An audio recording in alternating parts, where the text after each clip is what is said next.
खूप मोठा चेंज नाही, पण थोडासाही बदल केला की घरात कसा वेगळाच फ्रेशनेस येतो. फक्त आज बेडशीट चेंज केली तर बघा किती छान दिसत होतं. त्यानंतर अशी काहीशी सकाळची सुरुवात झाली होती.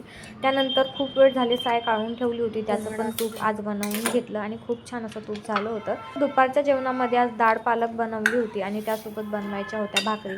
तर त्यासाठी आधीच मी इथं कणिकसारखी भाकरीचं पीठ मळून ठेवलं होतं थोडं सेट व्हायला. त्यानंतर मस्त अशा छोट्या छोट्या भाकरी केल्या आणि मस्त आम्ही दोघांनी दुपारचं जेवण केलं. आणि आता काही स्पेशल बनवलं आणि काकूने ते दिलं नाही असं होणारच नाही, तर आज स्पेशलमध्ये आम्हाला हे भेटलं होतं. त्यानंतर संध्याकाळचा चहा एन्जॉय केला, दिवे वगैरे लाव.